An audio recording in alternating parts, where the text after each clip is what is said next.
we have a discovery process that we take people through. It's usually a couple of days, in 1 or 2 markets where we go and visit a lot of different restaurants. Not uncommon to visit 12, 15 or more restaurants, over a period of 2 days, where we're not only looking at the food and beverage and the overall experience, but how are they communicating their message?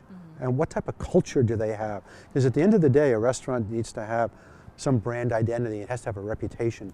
Any new concept we deliver is looking at all the best practices, but also really learning from the things that don't work, the things that aren't successful. And so once we get through that first project alignment call, we can build a discovery tour for the competitive market that touches on all the things that that particular client needs to be aware of when they're making decisions. So our job is not to make the decisions for them in this process. It's to educate them so that they understand every decision they make and the long-term impact. The main deliverable on new concept development is what we call a concept brief or a concept summary, depending on the scope.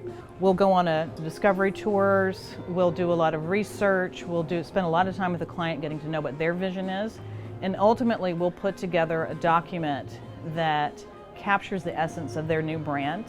The other big part of a concept brief, and Ann did a really great job of explaining that, is it creates some guardrails so that when the client takes that document and does give it to architects, kitchen designers, a consultant to help with food and beverage and those sorts of things, if people read that concept book, they have a really firm understanding of what this thing is going to be when it grows up.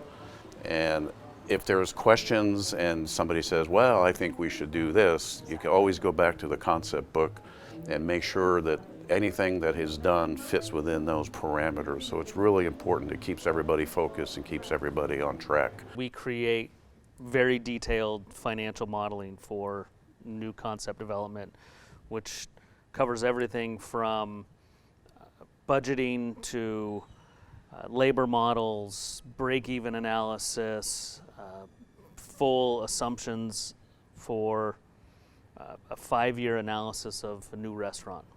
Most restaurateurs don't spend the time to do such detailed modeling to make sure that the restaurant's a viable idea. And sometimes it takes some tweaking of the concept to flush out what works really well as far as the finance side goes. My back of the house, the kitchen, is very menu driven. So what we work on is the initial bubble diagrams of putting relationships together from, let's say, from the product comes in the back door, gets stored, gets prepped, gets cooked, goes, serves to the tables.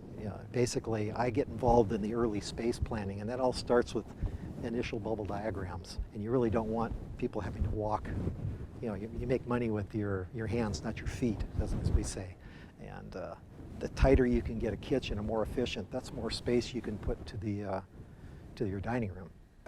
Our goal in this process is really to help build upon their vision and educate them to the things maybe they're not aware of, and give them the tools, give them the knowledge so that they can make the best possible decisions for their business. It's a fun process. It's awesome, and getting people to realize their dreams and helping them take something that's in their mind and making it real, it's a beautiful thing. It's what There's no better feeling. Exactly.